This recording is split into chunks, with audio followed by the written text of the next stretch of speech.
السلام علیکم ورحمۃ اللہ وبرکاتہ۔ الحمد للہ رب العالمین والصلاة والسلام على سید الانبیاء والمرسلین محمد وآلہ واصحابہ اجمعین، اما بعد، قال الله تبارك وتعالى في كلامه المجيد: أعوذ بالله من الشيطان الرجيم، بسم الله الرحمن الرحيم، يا أيها الذين آمنوا اتقوا الله حق تقاته ولا تموتن إلا وأنتم مسلمون. وقال تعالى في موضع آخر: يا أيها الذين آمنوا اتقوا الله وكونوا مع الصادقين. وقال رسول الله صلى الله عليه وسلم: إن أولى الناس بي المتقون من كانوا وحيث كانوا، أو كما قال عليه الصلاة والسلام.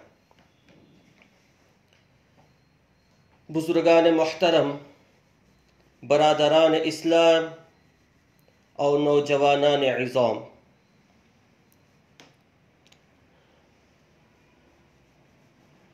سب سے پہلے تو اس رب رحمان و رب رحیم کا شکر ادا کریں جس کے احسانات، جس کے انعامات، جس کی کرم فرمائیاں ہر آن ہر لحظہ ہم پر بارش کی طرح برس رہے ہیں،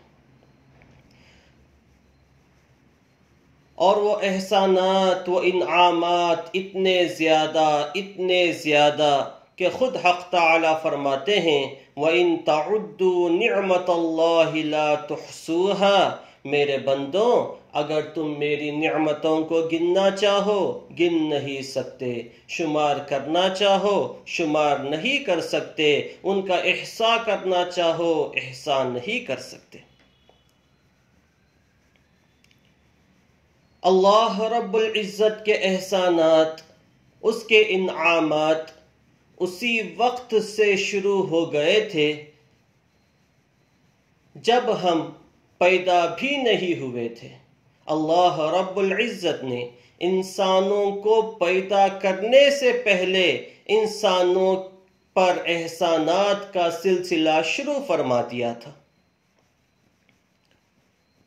چنانچہ اللہ تعالی نے انسان کو پیدا کرنے سے پہلے انسان کی ضرورتوں کی ساری چیزوں کو پیدا فرمایا، آسمان کو بنایا، اس میں سورج، چاند، ستاروں کو لگایا انسان کے فائدے کے لیے، زمین کو بچھایا، زمین کے اندر انسان کی ضرورت کے سارے خزانوں کو رکھ دیا، سمندر بنائے، دریا بنائے، پہاڑ بنائے، ہوائیں چلائیں۔ اللہ رب العزت نے ساری چیزیں انسان کے فائدے کے لیے بنائی۔ جس طرح اگر ہمارے گھر میں کوئی معزز مہمان آنے والا ہوتا ہے، کوئی محترم مہمان آنے والا ہوتا ہے، ہمارا عزیز آنے والا ہوتا ہے، تو اس کے آنے سے پہلے ہم اس کی سکون کے لیے، اس کی راحت کے لیے سارا انتظام مکمل کرتے ہیں، اس کے رہنے کے لیے کمرہ تیار کرتے ہیں، اس کی ضرورت کی ساری چیزیں کمرے میں رکھتے ہیں تاکہ اس کو کوئی تکلیف نہ ہو۔ ایسے ہی اللہ رب العزت نے حضرت انسان کو پیدا کرنے سے پہلے اس کی ضرورت کی ساری چیزوں کو بنا دیا، سارے کائنات کو بنا کر تیار کر دیا، پھر آخر میں حضرت انسان کو پیدا فرمایا۔ پھر پیدا کرنے کے بعد زبان قول سے ہو یا زبان حال سے ہو، اللہ رب العزت نے فرمایا: یا ابن آدم خلقت الاشیاء لاجلک. اے آدم کے بیٹے، یہ ساری چیزیں میں نے تیرے لیے بنائی ہیں، یہ آسمان تیرے فائدے کے لیے، چاند سورج تیری غلامی کے لیے، دریا پہاڑ سمندر تیری ضرورت پوری کرنے کے لیے، ساری کائنات میں نے بنائی ہے تیرے لیے۔ وَخَلَقْتُكَ لِأَجَلِي، لیکن تجھے اے انسان میں نے میرے لیے بنایا ہے۔ کُلُوا مِنَ الطَّیِّبَاتِ وَاعْمَلُوا صَالِحًا، جتنی حلال چیزیں ہیں، پاک چیزیں ہیں، اس کو آرام سے کھانا پینا، لیکن یاد رکھنا وَاعْمَلُوا صَالِحًا، نیک اعمال کرتے رہنا۔ تو اللہ رب العزت کا یہ احسانوں کا سلسلہ ہے کہ اللہ نے انسان کے پیدا کرنے سے پہلے ہی اس پر احسان کرنا شروع کر دیا، پھر ہم سب کو انسان بنا کر دنیا میں بھیجا۔ یہ انسان بنانا ہم سب کو اللہ رب العزت کی بہت بڑی نعمت ہے۔ ساری دنیا میں اللہ تعالیٰ کی کتنی مخلوقات ہیں، دو پائے ہیں، چوپائے ہیں، ریننے والے جانور ہیں۔ اللہ رب العزت نے کیسی کیسی مخلوقات کو بنایا۔ اگر اللہ چاہتے ہمیں گدھا بنا دیتے، کتا بنا دیتے، ہماری کوئی حیثیت نہ ہوتی، لوگ ہمیں ذلیل کرتے پھرتے، لیکن اللہ رب العزت نے احسان فرمایا، ساری مخلوقات میں سے ہم سب کو چن چن کر انسان بنایا، اور ہمارے سر پر اشرف المخلوقات کا تاج رکھا کہ ہم ساری مخلوقات میں سب سے اشرف ہیں، سب سے افضل ہیں، سب سے اعلیٰ ہیں، سب سے ارفع ہیں۔ پھر انسان بنا کر ایسے ہی نہیں چھوڑا، بلکہ ہمارے سارے اعضاء کو صحیح اور سالم بنایا۔ آنکھ دی، دیکھنے کی طاقت بھی دی، کان دی، سننے کی طاقت بھی دی، زبان دی، بولنے کی طاقت بھی دی، ناک دی، سونگھنے کی طاقت بھی دی، ہاتھ پیر دیے، ان کے اندر بھی طاقت عطا فرمائی، دماغ دیا، سوچنے کی طاقت دی، دل دیا، سمجھنے کی طاقت دی، اور ہمارے سامنے کئی ایسے انسانوں کو پیدا کر دیا جنہیں آنکھ تو ہے لیکن دیکھ نہیں سکتے، کان تو ہیں سن نہیں سکتے، زبان تو ہے بول نہیں سکتے، تاکہ ہم اللہ رب العزت کے ان احسانات پر شکر ادا کرتے رہیں۔ پھر مزید اللہ رب العزت نے احسان فرمایا کہ ہم سب کو ایمان کی دولت سے مالا مال فرمایا۔ ایمان کی دولت آسمان و زمین میں سب سے بڑی دولت۔ ایمان ایک ایسی دولت کہ سارے اعمال کا دار و مدار اللہ رب العزت نے ایمان پر رکھا ہے۔ ایمان ہے، اعمال قبول ہیں، ایمان نہیں ہے تو کوئی عمل بندے کا قبول نہیں ہے۔ اسی لیے ہم لوگ دیکھتے ہیں کہ کئی غیر مسلم ہیں جو نیک کام کرتے ہیں، غریبوں کو کھلاتے ہیں، مسکینوں کو کھلاتے ہیں، بیواؤں کا انتظام کرتے ہیں، یتیموں کا انتظام کرتے ہیں، بہت سارے نیک کام کرتے ہیں، اور کئی مسلم بھائی تو رمضان کے روزے رکھتے ہیں، لیکن ان سارے نیک کاموں پر ان کو کوئی ثواب نہیں ملنے والا، کیونکہ ایمان نہیں ہے۔ ایمان ہے تو اعمال کا ثواب ہے، ایمان نہیں ہے تو اعمال کا ثواب نہیں ہے۔ ہاں یہ ہو سکتا ہے کہ ان کے نیک کاموں کے بدلے میں، ان کے نیک کاموں کی برکت سے اللہ رب العزت ایک نہ ایک دن ان کو بھی ایمان کی دولت سے مالا مال کر دے، یہ ہو سکتا ہے۔ تو ایمان ایک ایسی چیز ہے کہ سارے اعمال کا دار و مدار ایمان پر موقوف ہے۔ یہ ایمان اللہ رب العزت نے ہم سب کو بغیر مانگے کے، بغیر چاہے کے، بغیر دعا کیے کے عطا فرما دیا۔ ساری دنیا میں ہر آن کتنے بچے پیدا ہوتے ہیں، اور کون کون کس کس ماحول میں جنم لیتا ہے۔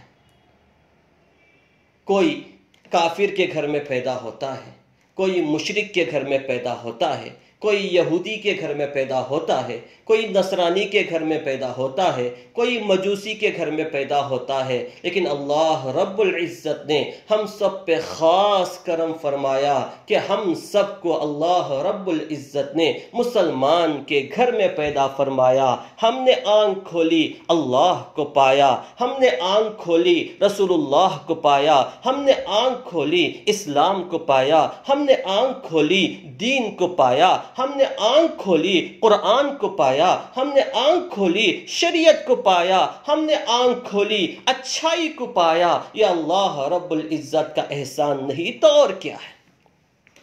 یہ ایمان کی دولت اللہ رب العزت نے بڑے بڑوں کو عطا نہیں فرمائی، یہ دولت اللہ نے ہم سب کو بغیر مانگے کے عطا فرمائی۔ حضرت نوح علیہ السلام اللہ کے پیغمبر ہیں، اللہ کے نبی ہیں، ان کا بیٹا ہے۔ نوح علیہ السلام کے زمانے میں طوفان آتا ہے، بیٹا بھی موجود ہے۔ نوح علیہ السلام کشتی پہ سوار ہیں، بیٹا کافر ہے، اللہ پر ایمان نہیں رکھتا ہے، وہ ایک ٹیلے پہ چڑھ جاتا ہے۔ نوح علیہ السلام پکارتے ہیں، بیٹا آجا میری کشتی پہ سوار ہو جا۔ آج جو کشتی پہ سوار ہوگا وہی اس عذاب سے، اس طوفان سے بچے گا۔ بیٹا کہتا ہے، نہیں ابا جان، میں تو ٹیلے پہ چڑھ جاؤں گا، پہاڑ پہ چڑھ جاؤں گا، اس طوفان سے بچ جاؤں گا، پانی سے بچ جاؤں گا۔ اتنے میں ایک موج آتی ہے، اس کو بہا کر لے جاتی ہے۔ نوح علیہ السلام باپ ہیں، تڑپ جاتے ہیں، اللہ رب العزت سے التجا کرتے ہیں کہ انہو من اہلی، اے اللہ وہ تو میرے خاندان کا ہے۔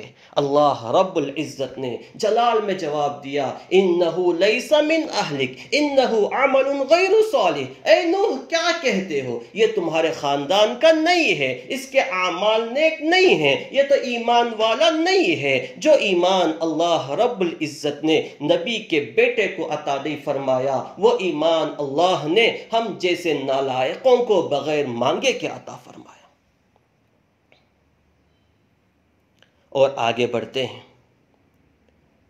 سارے انبیاء کے سردار، سارے رسولوں کے سردار، ساری کائنات کے سردار، ہم سب کے آقا، تاجدار مدینہ، گنبد خضرا کے مکین، احمد مجتبی محمد مصطفیٰ صلی اللہ علیہ وسلم کے پیارے چچا ابو طالب کو دیکھیے۔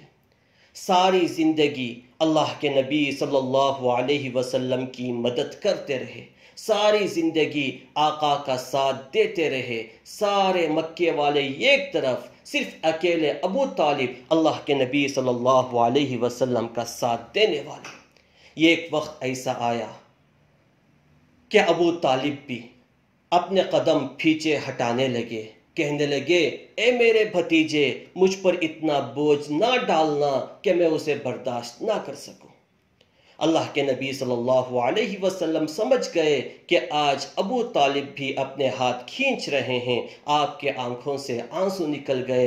آپ نے فرمایا، اے میرے چچا جان، اگر یہ لوگ میرے ایک ہاتھ میں سورج کو رکھ دیں اور ایک ہاتھ میں چاند کو رکھ دیں اور مجھ سے یہ کہیں کہ میں اس کام سے باز آ جاؤں، تو پھر بھی میں باز نہیں آؤں گا، حتیٰ کہ یا تو میں کامیاب ہو جاؤں یا میں یہی کام کرتے کرتے دنیا سے رخصت ہو جاؤں۔ ابو طالب نے اپنے پیارے بھتیجے کے آنکھوں میں آنسو دیکھے، دل نرم پڑ گیا، کہنے لگے، اے میرے بھتیجے، جو دل میں آیا کرنا، جب تک میں زندہ ہوں تجھے کوئی کچھ نہیں کر سکتا۔ اتنا زیادہ اللہ کے نبی کا ساتھ دینے والے، آخری وقت آتا ہے، اللہ کے نبی صلی اللہ علیہ وسلم فرماتے ہیں، اے میرے پیارے چچا، اللہ پر ایمان لے آؤ، گواہی دے دو کہ اللہ ایک ہے، میں اللہ کا نبی ہوں، میں کل قیامت کے دن آپ کی سفارش کروں گا۔ ابو طالب کہنے لگے، نہیں، میں جانتا ہوں کہ تمہارا دین سچا ہے، لیکن میں اگر ایمان لے آیا تو میرے خاندان والے، مکے والے طعنہ دیں گے کہ ابو طالب نے آخری وقت میں باپ دادا کا دین چھوڑ دیا تھا، اس لیے میں ایمان نہیں لاتا۔ بغیر ایمان کے اللہ کے نبی صلی اللہ علیہ وسلم کے چہیتے چچا دنیا سے رخصت ہوئے۔ لیکن وہ ایمان اللہ رب العزت نے ہم سب کو عطا فرمایا، تو سوچئے ہمیں اس ایمان کی کتنی زیادہ قدر کرنی چاہیے۔ یہ اللہ رب العزت کا بہت بڑا احسان ہم پر ہے۔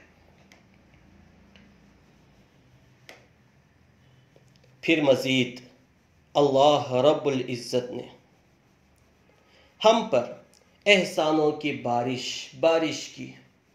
جو بھی چیز ہم دیکھتے ہیں، ہر چیز اللہ رب العزت کا احسان ہے۔ جو بھی چیز ہم اچھی سنتے ہیں، سب کے سب اللہ رب العزت کا احسان ہے۔ اللہ تعالیٰ کے احسانات اتنے زیادہ، گننا چاہیں گن نہیں سکتے، شمار کرنا چاہیں شمار نہیں کر سکتے، ان کا احصاء کرنا چاہے احصاء نہیں کر سکتے۔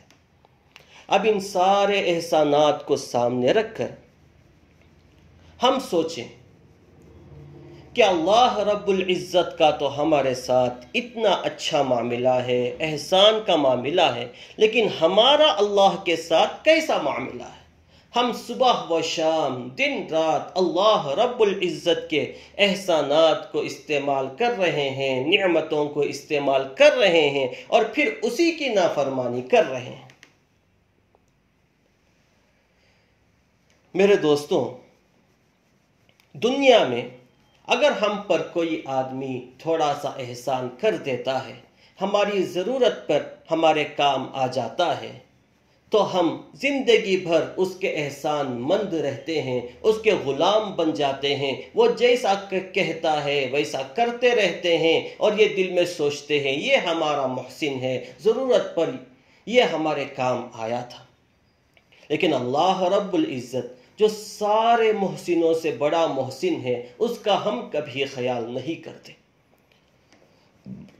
ہم سب کو یہ کتے سے وفاداری سیکھنی چاہیے۔ یہ کتا جسے ہم ذلیل جانور سمجھتے ہیں، اللہ رب العزت نے اس کے اندر یہ ایک بہترین صفت رکھی ہے وفاداری کی۔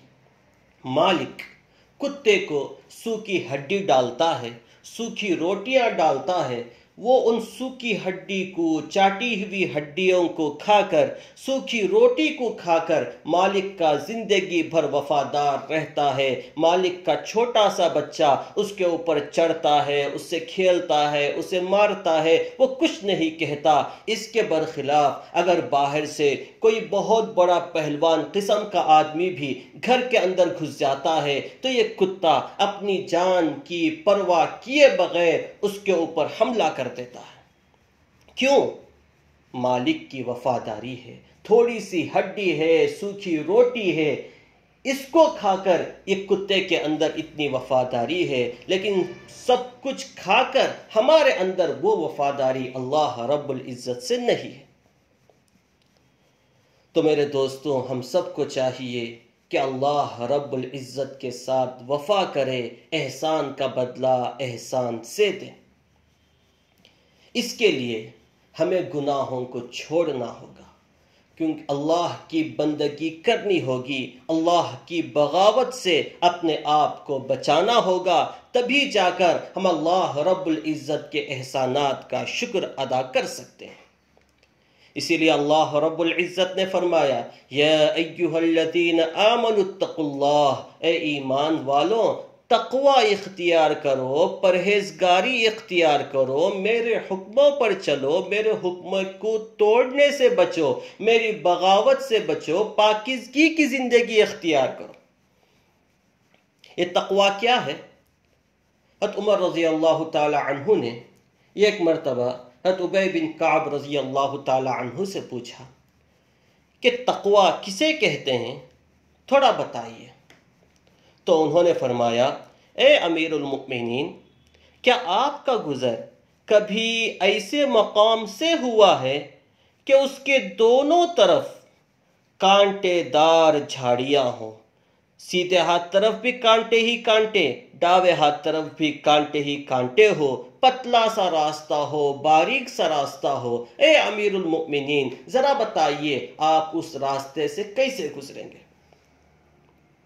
حضرت عمر رضی اللہ تعالی عنہ نے فرمایا میں اس راستے سے بڑی احتیاط کے ساتھ چلوں گا، اپنے آپ کو بھی سمیٹوں گا، اپنے کپڑوں کو بھی سمیٹوں گا کہ کہیں کانٹا نہ چبھ جائے، کانٹا نہ لگ جائے، سمٹ کر بچ کر احتیاط کے ساتھ اس راستے سے میں گزروں گا۔ تو ابی بن کعب رضی اللہ تعالی عنہ نے فرمایا بس اسی کا نام تقوی ہے۔ دنیا میں بھی ایسے ہی احتیاط کے ساتھ چلنا ہے، سمٹ کر چلنا ہے کہ کہیں گناہ نہ ہو جائے، کہیں خطا نہ ہو جائے، کہیں لغزش نہ ہو جائے، کہیں اللہ کا حکم نہ ٹوٹ جائے۔ ایسے بچ کر چلنے کو تقوی کہتے ہیں۔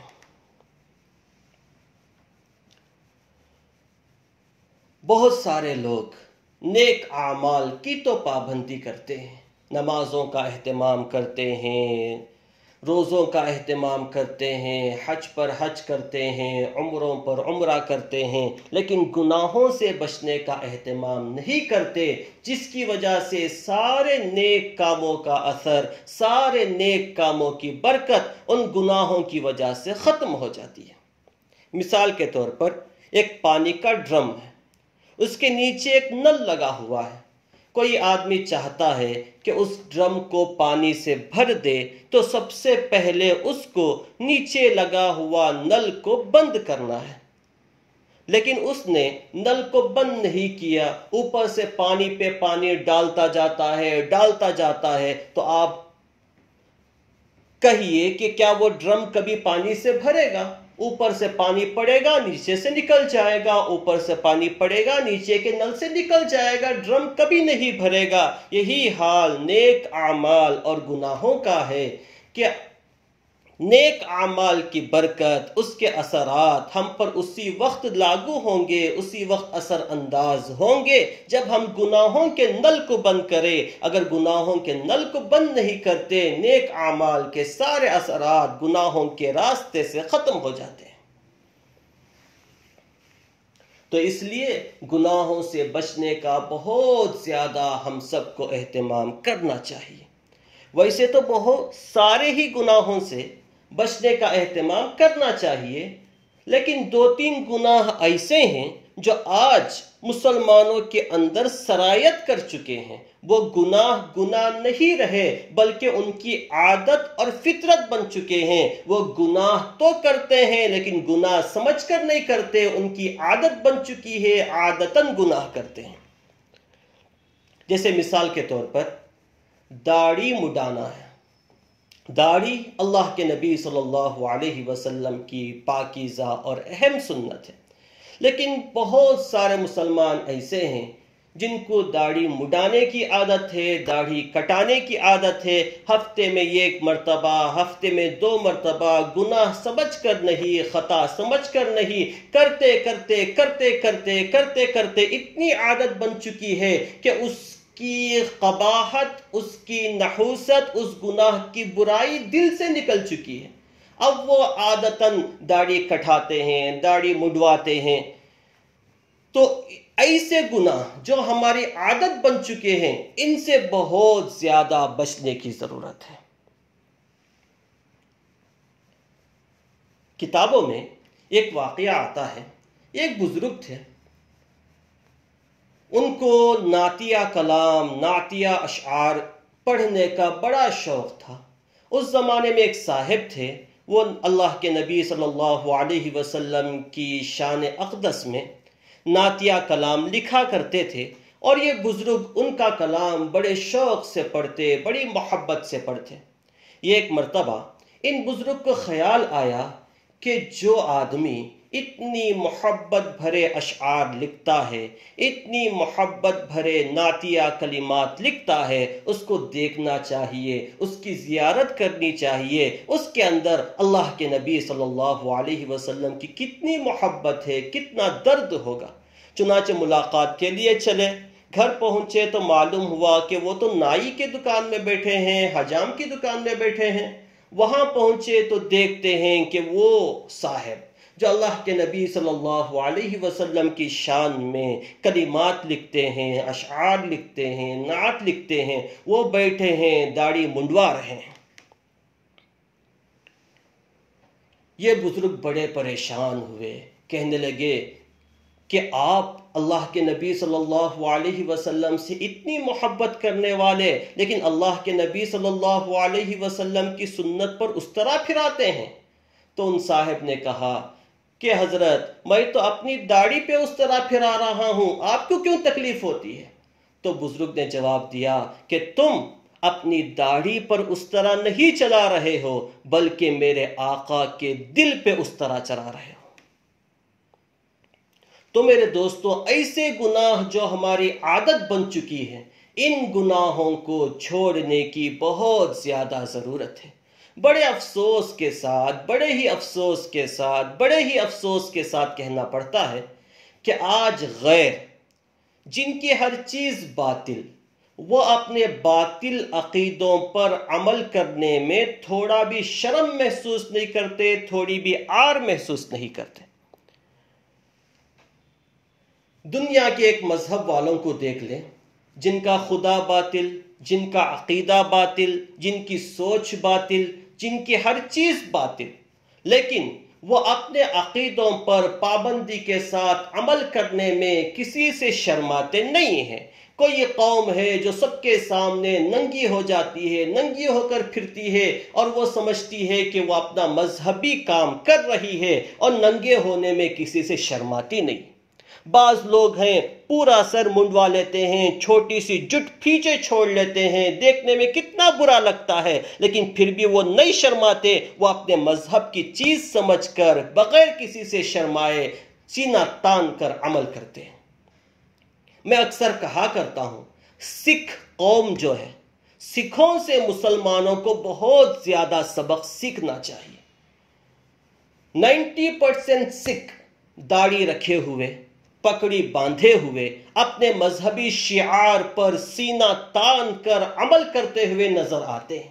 اسی لیے دنیا میں کہیں بھی رہیں، ہر ایک حکومت ان کو اپنے مذہب پر چلنے کی کھلی چھوٹ دیتی ہے، کیونکہ سارے لوگ جانتے ہیں کہ یہ لوگ اپنے مذہب پر مضبوطی سے عمل کرنے والے ہیں، یہ جان دے دیں گے، اپنے مذہب کی کسی چیز کو نہیں چھوڑیں گے۔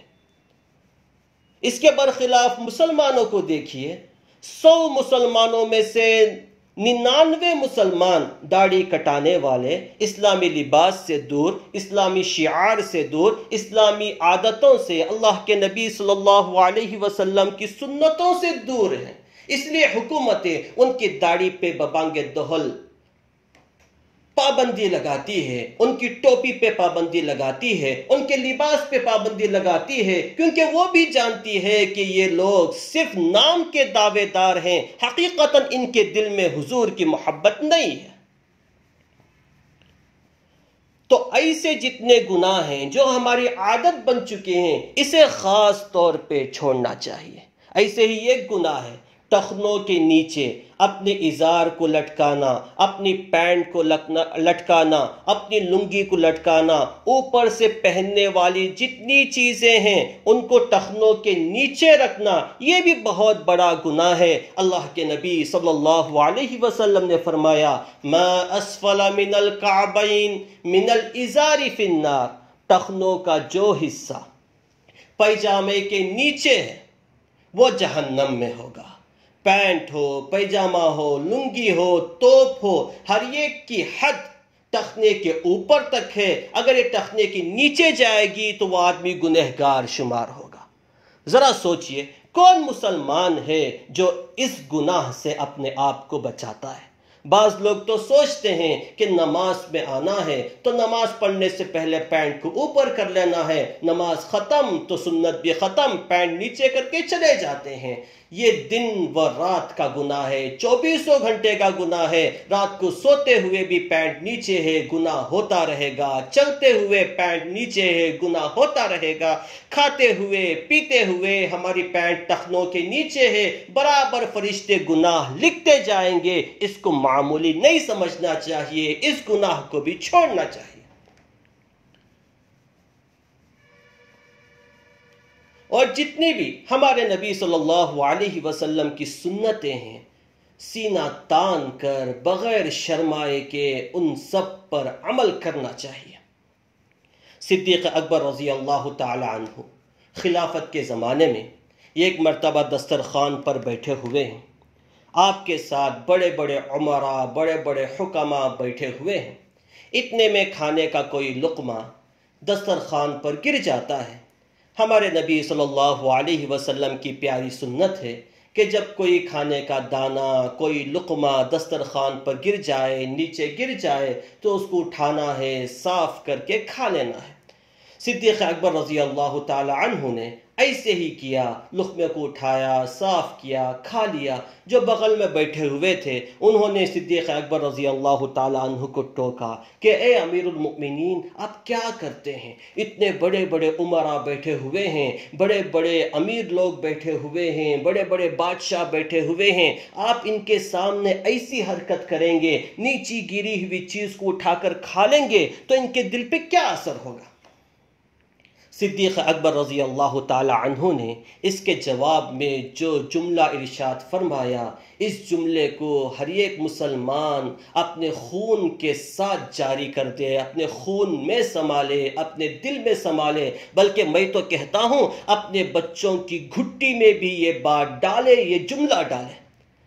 صدیق اکبر رضی اللہ تعالی عنہ نے فرمایا، اَأَتْرُكُ سُنَّةَ حَبِيبِي لِهَؤُلَاءِ الْحُمَقَةِ، ارے ان احمقوں کے لیے، ان بیوقوفوں کے لیے میں اپنے نبی صلی اللہ علیہ وسلم کی پیاری سنت کو چھوڑ دوں؟ نہیں ہو سکتا. آج یہی ہو رہا ہے. مسلمان اللہ کو ماننے کا دعویٰ کرتا ہے، اللہ سے محبت کا دعویٰ کرتا ہے، نبی کو ماننے کا دعویٰ کرتا ہے، نبی سے محبت کا دعویٰ کرتا ہے، لیکن نبی کی کسی سنت پر عمل کرنے کو تیار نہیں. لوگوں سے شرماتا ہے کہ لوگ کیا کہیں گے، دنیا والوں سے شرماتا ہے کہ دنیا والے کیا کہیں گے. کل قیامت کے دن جہاں نفسی نفسی کا عالم ہوگا، اولین و آخرین سب جمع ہوں گے، بہت بڑا مجمع ہوگا، وہاں پتہ چلے گا کہ عزت کس کی ہے، ذلت کس کی ہے. اللہ ہم سب کو ایسے گناہوں سے بچائے، ایسی خطاؤں سے بچائے جو ہماری عادت بن چکی ہے. تو میرے دوستوں، گناہ کو چھوڑنا یہ تقوی ہے. گناہ کو چھوڑنے والا متقی ہے، گناہ کو چھوڑنے والا اللہ کا ولی ہے. ہم آج اللہ کے ولی کسے سمجھتے ہیں؟ جو پیلے نیلے کپڑے پہن لے، پیلی نیلی پگڑی باندھ لے، لمبے لمبے بال چھوڑ لے، پیر میں چپل تک نہ پہنے، موٹی موٹی تسبیحیں گلے میں ڈال لے، موٹی موٹی انگوٹھیاں پہن لے اور بے ڈھنگے پنے سے اپنی زندگی گزارے. ایسے کو بہت سارے مسلمان اللہ کا ولی مانتے ہیں کہ دنیا سے ان کو کوئی لینا دینا نہیں، یہ تو بڑے پہنچے ہوئے ہیں. اللہ رب العزت قرآن میں صاف صاف فرماتے ہیں کہ اللہ کا ولی وہ نہیں جو پیلے نیلے کپڑے پہن لے، اللہ کا ولی وہ نہیں جو بڑے انداز سے لوگوں کے سامنے آئے، بلکہ اللہ تعالیٰ قرآن میں فرماتے ہیں ان اولیاؤہ الا المتقون. اللہ کا ولی وہ ہے جو متقی ہے، اللہ کا ولی وہ ہے جو پرہیزگار ہے، اللہ کا ولی وہ ہے جو اپنے آپ کو گناہوں سے بچاتا ہے، اپنے آپ کو خطاؤں سے بچاتا ہے، اپنے آپ کو لغزشوں سے بچاتا ہے، اپنے آپ کو اللہ کے حکموں کو توڑنے سے بچاتا ہے. جو جتنا زیادہ متقی ہوگا وہ اتنا بڑا اللہ کا ولی ہوگا.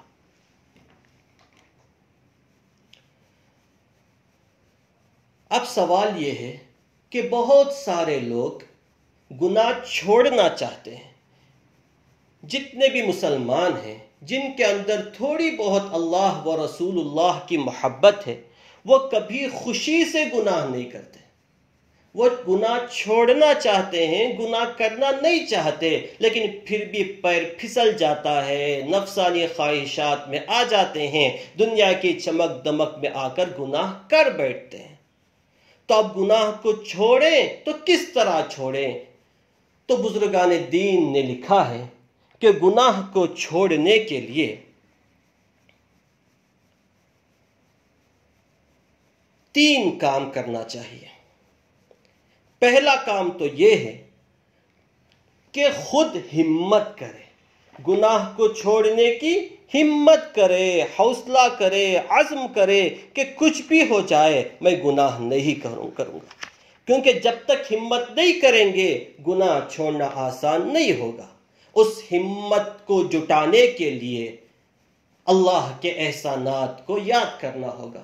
اسی لیے میں نے شروع میں اللہ رب العزت کے احسانات کو گنایا کہ روزانہ صبح و شام آنکھ بند کر کے تھوڑی دیر اللہ کے احسانات کو سوچے، اللہ کے انعامات کو سوچے، دل میں اللہ کی محبت پیدا ہوگی۔ جب دل میں اللہ کی محبت پیدا ہوگی تو گناہوں سے نفرت پیدا ہوگی، گناہوں سے نفرت پیدا ہوگی تو ہمت آئے گی گناہ چھوڑنے کی۔ تو سب سے پہلے ہمت کرنا ہے کہ کچھ بھی ہو جائے ہم گناہ نہیں کریں گے۔ دوسرا کام یہ کرنا ہے کہ ہمت کرنے کے ساتھ ساتھ اللہ رب العزت سے گناہ چھوڑنے کی توفیق بھی مانگے، گناہ چھوڑنے کی ہمت بھی مانگے۔ اللہ رب العزت نے انسان کے اندر دونوں چیزیں رکھی ہیں، اچھائی بھی رکھی ہے، برائی بھی رکھی ہے۔ وہ اچھائی بھی کر سکتا ہے، برائی بھی کر سکتا ہے، لیکن شیطان و نفس و دنیا کے دھوکے میں آ کر اس کی اچھائی کی صفت دب جاتی ہے، برائی کی صفت ابھر جاتی ہے۔ تو اللہ رب العزت سے مانگے کہ اے اللہ، جو تو نے میرے اندر اچھائی کی صفت رکھی ہے، گناہ چھوڑنے کی ہمت رکھی ہے، اے اللہ اس توفیق کو بڑھانا، اس گناہ چھوڑنے کی ہمت عطا کرنا۔ اللہ رب العزت سے دعا کریں۔ تیسرا کام یہ کرنا ہے کہ جو اللہ رب العزت کے نیک بندے ہیں، اللہ والے ہیں، بزرگان دین ہیں، جن کے صدقے میں ساری دنیا اللہ رب العزت چلاتے رہتے ہیں، ان کے پاس جائیں، ان سے دعاؤں کی درخواست کریں۔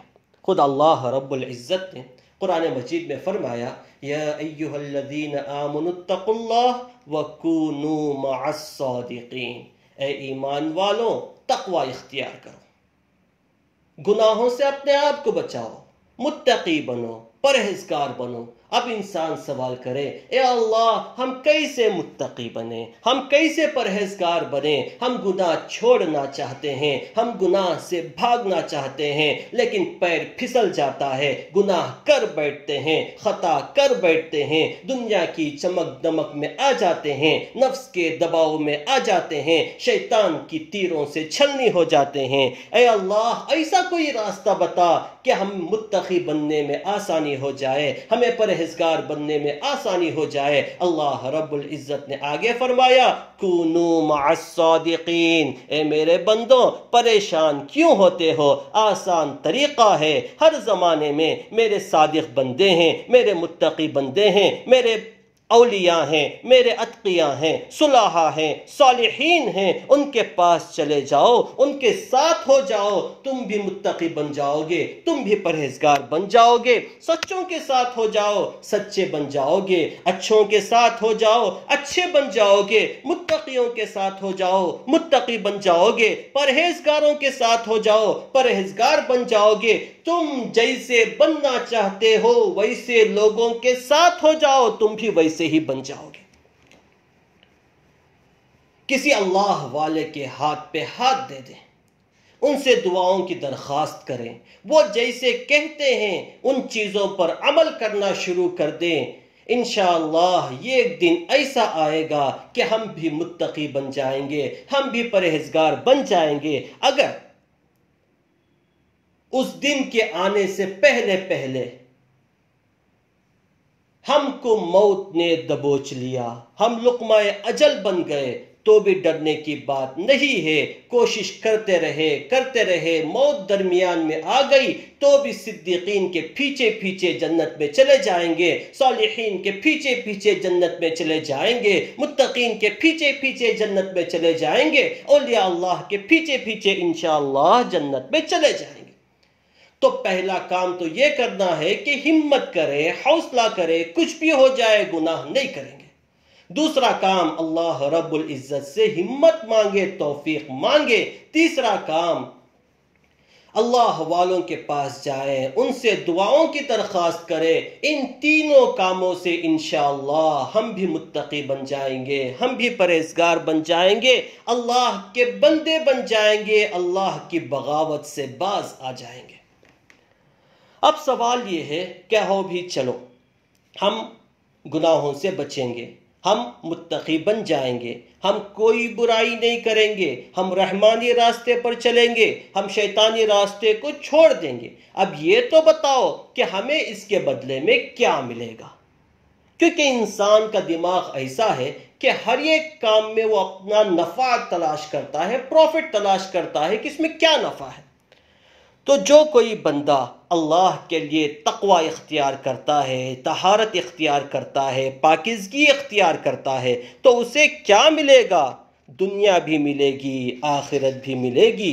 دنیا کا آرام بھی ملے گا، آخرت کا آرام بھی ملے گا۔ دنیا کی راحت بھی ملے گی، آخرت کی راحت بھی ملے گی۔ اللہ رب العزت نے جگہ جگہ قرآن میں وعدہ فرمایا کہ جو متقی ہوگا، جو پرہیزگار ہوگا، جو میرے لیے اپنے خواہشات کو قربان کرے گا، جو میرے لیے اپنا سب کچھ لٹا دے گا، میں اس کو خالی ہاتھ نہیں چھوڑوں گا، میں اس کو دنیا بھی دوں گا، آخرت بھی دوں گا۔ چنانچہ اللہ رب العزت فرماتے ہیں وَمَن يَتَّقِ اللَّهَ يَجْعَل لَّهُ مِنْ أَمْرِهِ يُسْرًا، جو کوئی تقوی اختیار کرتا ہے تو اللہ تعالیٰ فرماتے ہیں، اللہ تعالیٰ اس کے ہر کام میں آسانی فرما دیتے ہیں۔ جو بھی کام وہ کرنے لگتا ہے، کرنا چاہتا ہے، اللہ تعالیٰ آسانی فرما دیتے ہیں۔ ہر ایک انسان سوچتا ہے کہ میں جو کام کروں وہ کام میرے لیے آسان ہو جائے، اللہ وعدہ فرماتے ہیں تقوی والی زندگی اختیار کر لو، ہر کام میں آسانی پیدا فرما دوں گا۔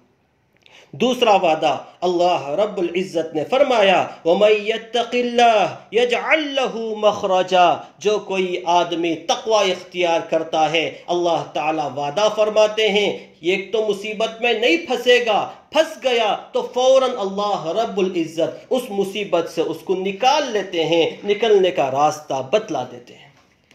تیسرا وعدہ اللہ رب العزت نے تقوی پہ فرمایا کہ وَيَرْزُقْهُ مِنْ حَيْثُ لَا يَحْتَسِبْ، سارے گناہ انسان پیٹ کے لیے کرتا ہے، دنیا کے لیے کرتا ہے، روزی روٹی کے لیے کرتا ہے۔ اللہ تعالیٰ فرماتے ہیں اے میرے بندے بس تقوی والی زندگی اختیار کر لے، میں جیسا کہتا ہوں ویسا عمل کر لے، یرزقہ من حیث لا یحتسب، اللہ رب العزت ایسی جگہ سے اسے روزی دیں گے کہ اس کا وہم و گمان بھی نہ ہوگا۔ ایسے ہی اللہ رب العزت تقوی پر چوتھا وعدہ فرماتے ہیں اور یہ فرماتے ہیں یا ایہا الذین آمنوا ان تتقوا اللہ یجعل لکم فرقانا، اے ایمان والو خوب یاد رکھ لو اگر تم تقوی اختیار کرو گے، پرہیزگاری کی زندگی اختیار کرو گے، یجعل لکم فرقانا، اللہ رب العزت تمہیں ایک فرقان عطا کرے گا، نور فارق عطا کرے گا، ایسا نور عطا کرے گا کہ اچھائی اور برائی میں تمیز اللہ تعالیٰ تمہارے دلوں میں ڈال دے گا۔ آج کا زمانہ مغالطے کا، آج کا زمانہ دجل کا، آج کا زمانہ فتنوں کا، بڑا مشکل ہے کہ کیا سچ ہے کیا جھوٹ ہے یہ معلوم کرنا مشکل ہے، کیا سچائی ہے کیا جھوٹ ہے یہ معلوم کرنا بہت ہی زیادہ مشکل کام ہو گیا ہے۔ اللہ تعالیٰ فرماتے ہیں تقوی والی زندگی اختیار کر لو، اللہ نور فارق عطا کریں گے، اللہ تعالیٰ حق اور باطل کے درمیان تمیز کرنا تمہیں سکھا دیں گے۔ پانچواں انعام اللہ رب العزت فرماتے ہیں هو الذی انزل السکینۃ فی قلوب المؤمنین، جو مومن بندہ ہے، جو اللہ رب العزت کا پابند بندہ ہے، جو گناہوں سے بچنے والا ہے، اللہ تعالی اس بندے کے دل پہ سکینہ نازل کرتے ہیں، حالات کچھ بھی ہو کیسے بھی ہو وہ بالکل مطمئن ہوتا ہے، آرام سے رہتا ہے، نہ پریشان ہوتا ہے نہ کچھ ہوتا ہے۔ تقوی ایسی چیز ہے کہ تقوی والی زندگی سے اللہ رب العزت راحت ہی راحت، آرام ہی آرام عطا کرتے ہیں۔ تو معلوم ہوا کہ دنیا کی جتنی پریشانیاں ہماری ہیں اللہ تعالیٰ ساری پریشانیوں کو تقوی کی برکت سے دور فرما دیتے ہیں، اور آخرت میں بھی اللہ تعالیٰ درجات کو بلند کرتے ہیں، آخرت میں اللہ تعالیٰ جنت عطا کرتے ہیں، جنت کے اعلیٰ مقامات سے اللہ تعالیٰ نوازتے ہیں۔ حضرت معاذ بن جبل رضی اللہ تعالیٰ عنہ ایک صحابی ہیں، اللہ کے نبی صلی اللہ علیہ وسلم نے ان کو یمن کا حاکم بنا کر روانہ فرمایا۔ وہ جانا نہیں چاہتے تھے، اللہ کے نبی صلی اللہ علیہ وسلم کے بار بار حکم دینے پر تیار ہوئے۔ پھر اللہ کے نبی صلی اللہ علیہ وسلم نے ان کو روانہ فرمایا، اور وہ بھی اس شان سے روانہ فرمایا کہ خود بنفس نفیس اللہ کے نبی صلی اللہ علیہ وسلم مدینہ منورہ کے کنارے تک آپ کو رخصت کرنے کے لیے تشریف لے گئے۔ اس وقت اللہ کے نبی صلی اللہ علیہ وسلم نے حضرت معاذ رضی اللہ تعالی عنہ کو بہت ساری نصیحتیں فرمائی۔ یہ ایک بات یہ بھی ارشاد فرمائی، اے معاذ، اس وقت تمہارا کیا حال ہوگا کہ جب تم آئندہ مدینہ منورہ آؤ گے تو مجھے نہیں پاؤ گے، اور تمہارا گزر میری قبر پر سے ہوگا۔ یہ سن کر حضرت معاذ رضی اللہ تعالی عنہ زار و قطار رونے لگے۔ تب اللہ کے نبی صلی اللہ علیہ وسلم نے ارشاد فرمایا، ان اول الناس بی المتقون من کانوا وحیث کانوا، کہ اے معاذ پریشان ہونے کی بات نہیں ہے، گھبرانے کی بات نہیں ہے، کل قیامت کے دن مجھ سے وہ شخص سب سے زیادہ قریب ہوگا جو متقی ہوگا، پرہیزگار ہوگا۔ جو جتنا زیادہ متقی ہوگا، جتنا زیادہ پرہیزگار ہوگا، وہ اتنا ہی مجھ سے قریب ہوگا، وہ اتنا ہی میرے قریب ہوگا۔ پھر آقا نے فرمایا، من کانو وحیث کانو، چاہے وہ آدمی جو بھی ہو، گورا ہو یا کالا ہو، بالدار ہو یا غریب ہو، عربی ہو یا عجمی ہو، ہندوستانی ہو یا امریکی ہو، چاہے جیسا بھی ہو، جو بھی ہو، متقی ہوگا، پرہیزگار ہوگا، اچھا ہوگا، سچا ہوگا، نیک ہوگا، گناہوں سے اپنے آپ کو بچانے والا ہوگا، تو وہ کل قیامت کے دن مجھ سے قریب ہوگا، اور انشاءاللہ جنت میں بھی قریب ہوگا۔ تو ساری بات کا خلاصہ یہ ہے کہ ہمیں گناہوں سے اپنے آپ کو بچانا ہے۔ گناہوں سے اپنے آپ کو بچائیں گے، دنیا میں بھی اللہ رب العزت عزت کے ساتھ رکھے گا، آرام کے ساتھ رکھے گا، چین و سکون عطا کرے گا، اور آخرت میں بھی اللہ تعالیٰ اکرام سے نوازے گا، جنت عطا فرمائے گا۔ یہ سارے گناہ، ساری خطائیں دنیا کی محبت کی وجہ سے ہوتی ہیں۔ دنیا کی محبت جس کے دل میں آ جاتی ہے، اس کے دل سے اللہ و رسول کی محبت نکل جاتی ہے۔ اب اس کے نتیجے میں وہ گناہ پر گناہ، گناہ پر گناہ کرتا جاتا ہے۔ دنیا کی محبت ایسی بری چیز ہے، ایسی بری چیز ہے کہ اس کی نحوست سے اللہ رب العزت مسلمانوں کے دلوں کے اندر کافروں کا رعب و دبدبہ ڈال دیتے ہیں، اور کافروں کے دلوں سے مسلمانوں کا رعب ختم کر دیتے ہیں۔ اللہ کے نبی صلی اللہ علیہ وسلم نے آج سے 1400 سال پہلے فرمایا تھا، یوشک الامم ان تداعى علیکم کما تداعى الاکلۃ الی قصعتها، یہ ایک زمانہ آئے گا، ساری قومیں ایک ہو کر مسلمانوں پہ ٹوٹ پڑے گی۔ اللہ کے نبی نے مثال دیا، جس طرح دسترخوان پر بیٹھ کر اچھے اچھے کھانے کھانے کے لیے یہ ایک دوسرے کو بلاتے ہیں کہ آ جاؤ بھی، تم بھی تھوڑا کھا لو، تم بھی آ جاؤ، تم بھی تھوڑا کھا لو۔ ایسا ایک زمانہ آئے گا کہ مسلمانوں کو مارنے کے لیے، مسلمانوں کو کاٹنے کے لیے، مسلمانوں کو لوٹنے کے لیے ساری قومیں ایک ہو کر ایک دوسرے کو بلائے گی۔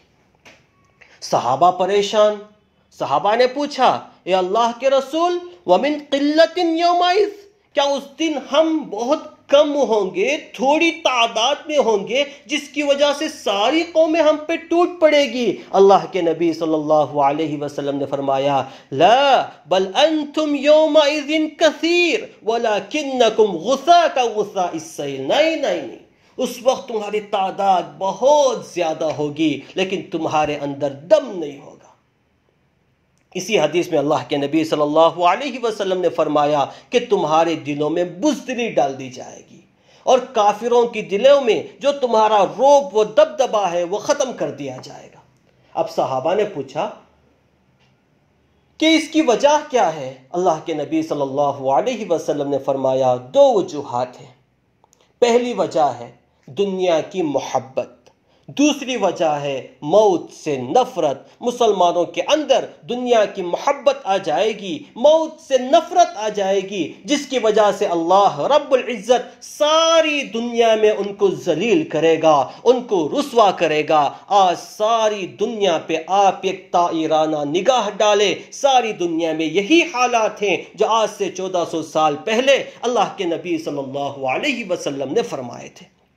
اس لیے ضرورت ہے کہ اپنی زندگی کو بدلیں، اپنے آپ کو بدلیں، گناہوں کو چھوڑیں، خطاؤں کو چھوڑیں، نافرمانیوں کو چھوڑیں اور اللہ رب العزت کی عبادت میں لگ جائیں۔ اس کے لیے اولیاء اللہ کا سہارا لیں، خاصان خاص کے پاس جائیں، ان پر ہاتھ پہ ہاتھ دے دیں اور وہی جو وہ کہیں ویسی زندگی گزارنے کی کوشش کریں۔ اللہ رب العزت ہم سب کو کہنے سننے سے زیادہ عمل کرنے کی توفیق عطا فرمائے۔ وآخر دعوانا ان الحمد للہ رب العالمین۔